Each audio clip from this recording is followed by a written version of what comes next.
Hola, ¿qué tal? Esperando se encuentren súper bien y que hayan tenido una semana bastante grata. Bienvenidos a otro podcast semanal. Ahora vamos a estar hablando acerca sobre la psicología criminal.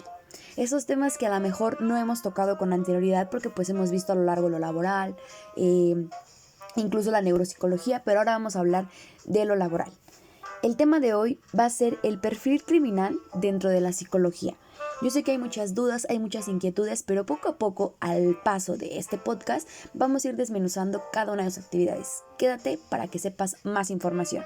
Yo soy Carla Guerrero, licenciada en psicología, y te voy a estar informando un poquito más sobre un perfil criminal. Pues primero que nada, para empezar, tenemos que saber qué es un perfil criminal.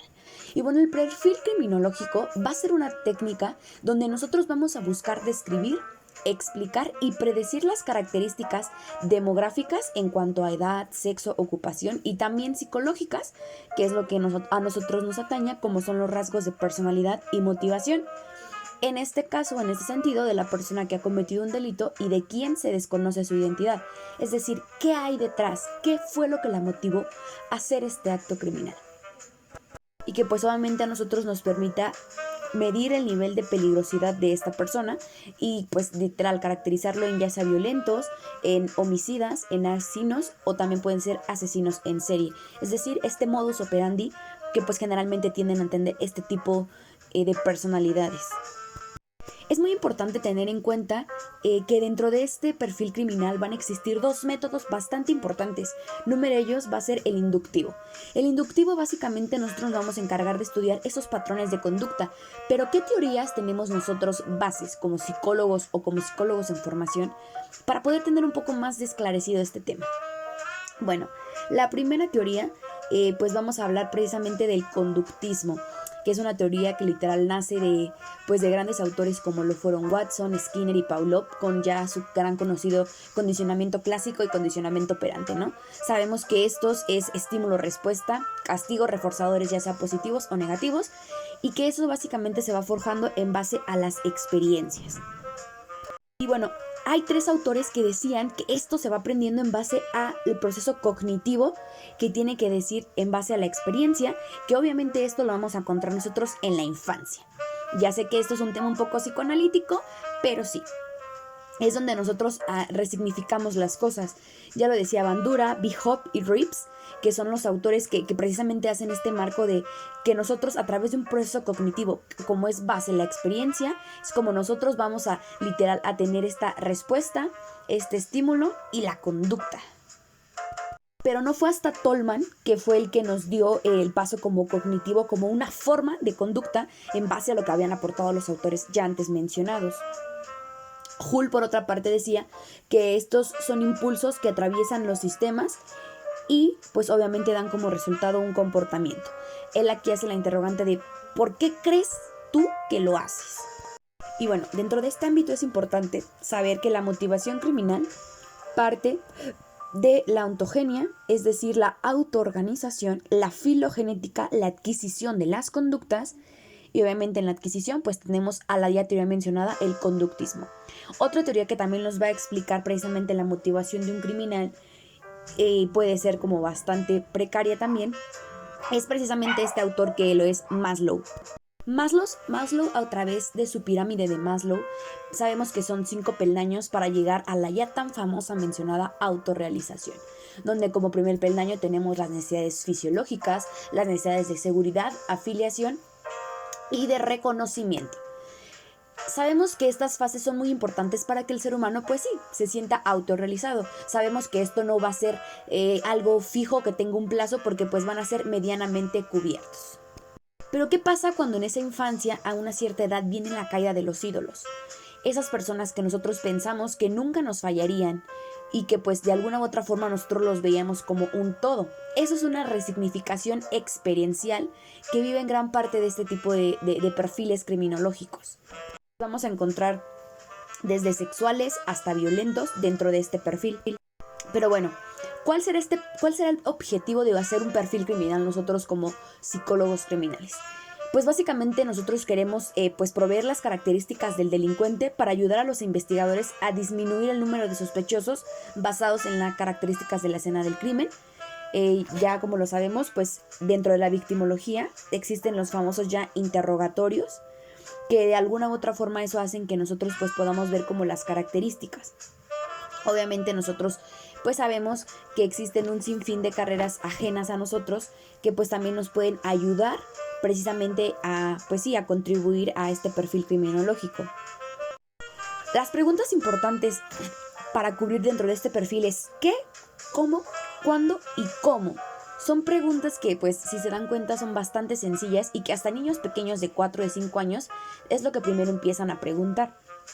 Aquí es importante que dentro de este perfil nosotros chequemos la fuerza del delincuente, es decir, la capacidad que tiene, pues sí, para pues cargar ya sea cuerpos o cualquier situación que confabule.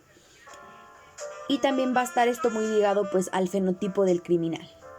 Como primer perfil tenemos al violento, que este va a ser literalmente un sádico, va a golpear, va a pegar. También lo podemos encontrar dentro de la psicopatía. Y pues también podemos encontrar al violento sexual primario, que básicamente es en base a la experiencia, y el regresivo, lo que se me hizo es lo que yo te voy a hacer a ti. Aquí vamos a ver un carácter irritable, un tanto frustrado y también impulsivo. Dentro de un perfil sexual vamos a ver que hay baja autoestima. Puede sonar un poco gracioso, pero sí, ¿por qué? Porque tenemos a un yo inseguro, a un yo narcisista, que a través de no poder defendernos, pues vamos a activar precisamente este sistema de narcisismo, donde ya lo mencionaba Adler, el complejo de inferioridad, porque vamos a ver que ese complejo va a empezar como a transformarse en superación, en yo querer ser. Pues evidentemente pues para pasar esa crisis, ¿no?, que de pronto enfrentamos. Este se va a dar precisamente a los 14 años, van a empezar con características como fantasías, van a tener también trastorno sexual, van a ser sádicos, es decir, ellos van a infringir dolor, van a tener tendencias a lo necrófilo, que son las relaciones sexuales con cadáveres, van a tener también a la pedofilia y también muy importante, a la psicopatía. La experiencia, como lo decía, es un papel bastante importante porque vamos a buscar el placer. ¿Cuál es el objeto que busca el criminal? ¿Qué es lo que se busca? A veces es muy importante saber que el criminal pues está más cerca de nosotros de lo que incluso podemos llegar a pensar. Básicamente esto parte del modus operandi, es decir, vamos a generar esa transferencia. El criminal, como les decía, siempre va a tener un punto de contacto. Obviamente va a tener también una zona geográfica que generalmente va a tender a que estas zonas geográficas tengan salidas de escape. Básicamente lo que trato de dar a entender es que es un lugar que el criminal conoce a la perfección.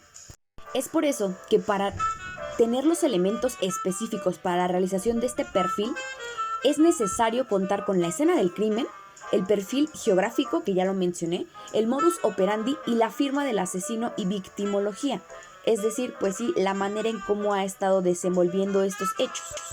Y pues básicamente para su realización va a ser a través de hipótesis sobre la personalidad, características demográficas y estilo de vida del supuesto autor del crimen. La victimología también es otro aspecto que entra mucho aquí, como les mencionaba, pues va a partir de lo interrogativo y aquí vamos a ayudarlo base a la memoria. Y bueno, como les mencionaba a lo largo de este podcast, la perfilación criminal va a ser para nosotros una técnica de investigación criminológica derivada del análisis. Es mucha lógica al realizar este tipo de perfiles, ya que vamos a realizarlo a los diferentes patrones conductuales en agresores conocidos, para con ello poder definir y crear tipologías, es decir, precisamente la perfilación, y así auxiliar en la resolución de crímenes en los casos donde se desconoce, pues evidentemente al responsable, a partir de los indicios físicos, tanto como psicológicos encontrados en la escena del crimen, que esto pues va a ser una perfilación criminal a manera deductiva. Y pues bueno, con esto nos damos cuenta que también conocer al criminal tiene muchísimos factores. Para nosotros poder dar este tipo de perfilamientos, literal, todo el tiempo tenemos que estar muy abiertos, tener abiertos nuestras emociones, nuestros sentidos, porque todo lo que nos va botando es de suma importancia. Espero y les haya gustado y haya sido de su agrado. Dudas o preguntas las pueden escribir.